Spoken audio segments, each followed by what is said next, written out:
Hello, it is Foundation Friday, April 8th, 2020. Steve Sipress here for another edition of Storytime with Steve as we delve into yet another chapter in the timeless book by John Paul Getty, written about 50 years ago when he was over 50 years ago and he was the richest man on earth, called How to Be Rich. My completely yellow, dog-eared, highlighted, underlined, asterisked, read through, creased, ruined, read through many times copy of the book. And we are up to part 4 today, just as he has done every single time we've gotten into this book long after it was written, proving again how timeless the advice is here. This part 4 is the art of investment. This particular chapter is called The Wall Street Investor. And I apologize, by the way, that the book comes out backwards, because when I do what you got to do in Facebook to reverse the video that's naturally backwards, and I created a video on it over a year ago, I think, on how to get it to face the right way.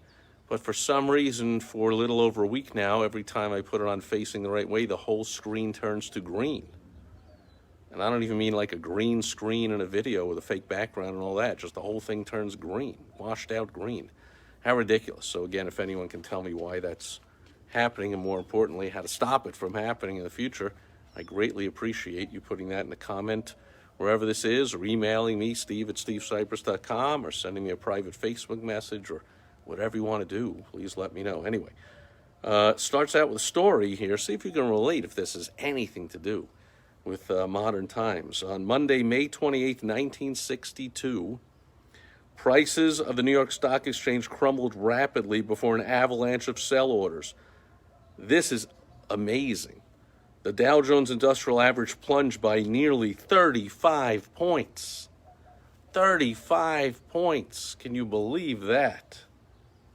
To register its biggest one-day drop in over 32 years. It had been 32 years since the Dow Jones Industrial Average dropped 35 points. Now it goes up or down 35 points like every second. The drops are like 1,000, down 1,000, down 500, up 700, down 300, up 2,000. Like 35 points, panic ensued. Crashing through the 600 level. Crashing. Those 35-point drop was a crash. Through the 600 level for the first time since 1960. It hit a day's low of 576.93. 576. Again, it goes up or down that much now every day, seemingly. By the end of the day, many big board stocks were selling at prices from 30 to 80% below their 1962 highs, their highs of the year.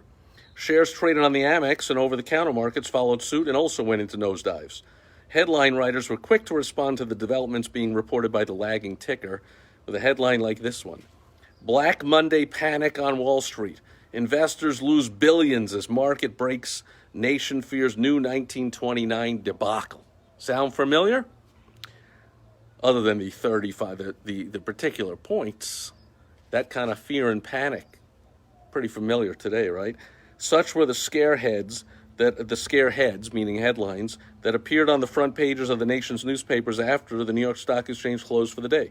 By the time later editions came off the press, or today it would be by the time websites were updated, or by the time 24-hour news sites came out with their next report, experts and analysts, economists, and pundits were offering their explanations, hindsight diagnoses, and spur-of-the-moment prognostications.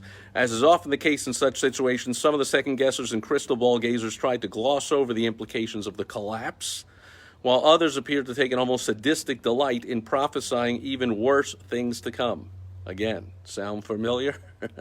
How many pundits and TV experts and websites and social media people are in glee at how the economy has crashed. A whole bunch of anti-Trumpers even hoped for it and wished for it. Now they're so happy, and they'll stop anytime Trump says we got a drug that's a good treatment. Oh, no, that's outrageous.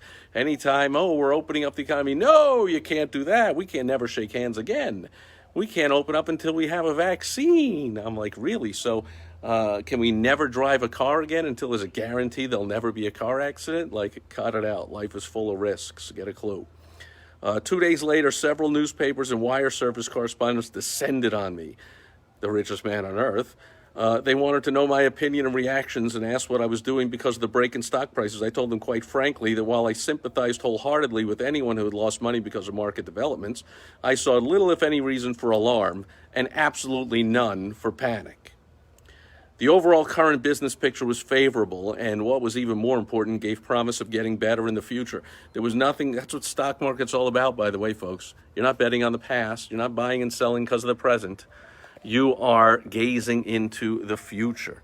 You buy if you think the economy is going to get better. And I'll give you a hint right now. If you think the economy could get worse, perhaps a little worse, and as things open and expectations aren't met of business owners who thought, oh, just wait till it opens. Well, chaos is continuing, and just because you're open back up with people standing 6 feet apart or scared to come in or whatever, like people are not flying out to restaurants and hotels and jumping on planes and amusement parks just because somebody in the government says, okay, now you're allowed to. So yeah, things aren't going to get worse, but not a lot worse than they are now, right? And when you buy stocks, you're betting on things getting better. Just give you a little hint there. There was nothing basically wrong with the American economy, nor the vast majority of companies whose stocks are listed on the stock exchange. In my view, some stocks have been grossly overpriced. Irrational buying had driven their prices to totally unrealistic levels. The May 28th break was an inevitable consequence. Again, over and over and over this happens. As true today as it was then. I said that I felt the stock market was in a much healthier and certainly in a much more realistic position because of the long-needed adjustment of prices. As for what I was doing, the answer was simple. I was buying stocks. Now is the time, folks. Sure, this was written over 50 years ago, but now is the time. A downturn is a buying opportunity. I've been saying it for 2 months now, ever since the shutdown began. Now is the greatest time of opportunity of our lifetime. It's time to buy leads, to buy customers, clients, patients, members, to buy businesses, to buy real estate, buy stocks. It's time to buy, to acquire. While a huge percentage of the population is curled up in a ball in fear and panic and not doing anything, go ahead, take all their customers, clients, patients, members, ramp up your advertising and marketing, not down. This is the time to buy. Getty goes on, I'd be foolish not to buy, I explained to a young correspondent who looked as though he thought I'd taken leave of my senses by buying when everyone else seemed to be selling. I get a lot these days. People go, Steve, what are you, crazy? This is a tough time. This is a crazy time. These are hectic times. Are you doing okay in these times? What are you doing to get by? Are you going to survive? I hear all this stuff and all these people even asking me that nonsense and then questioning me like, how can you say this is a great time of opportunity? What, you have no feelings for the people that are affected by the virus? This is a terrible time, what's happening. Look, I'm not denying that, of course, a virus is terrible. Cancer is terrible. The flu is terrible. Common cold is terrible. All kinds of things are terrible. However, when things are so bad, or people perceive they're so bad that they curl up in a ball and paralyze themselves with fear and panic, that's a buying opportunity, and that's what it is right now. Most seasoned investors are doubtless doing much the same thing, I went on, feeling somewhat like a schoolmaster conducting a short course in the first principles of investment. They're snapping up the fine stock bargains available as a result of the emotionally inspired selling wave. Since the petroleum industry is the one I know best, if you don't know Getty, well, there's still Getty Oil today, but Getty made his millions as a wildcat oil driller out there in the fields in Texas, Oklahoma, back in the day. And so, of course, he knew that industry. He said, I bought oil stocks. By the end of the New York Stock Exchange trading day on May 29th, the next day, my brokers had purchased several tens of thousands of shares from my account. I hasten to emphasize that I bought the stocks for investment and not for speculation. I fully intend holding on to them, for I believe they will continue to increase in value over the years to come.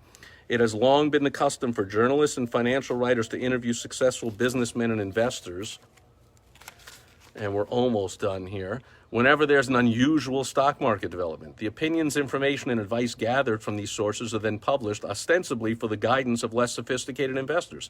For as long as I can remember, veteran businessmen and investors, I among them, have been warning about the dangers of irrational stock speculation and hammering away at the theme that stock certificates are deeds of ownership in businesses and not betting slips. Get-rich-quick schemes just don't work. If they did, then everyone on the face of the earth would be a millionaire. This holds as true for stock market dealings as it does for any other form of business activity.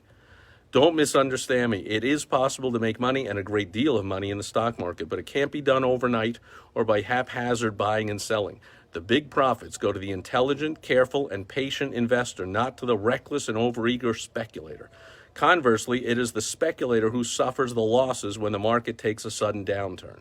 And that's true for investing in anything, but we'll be getting to that in the chapters to come.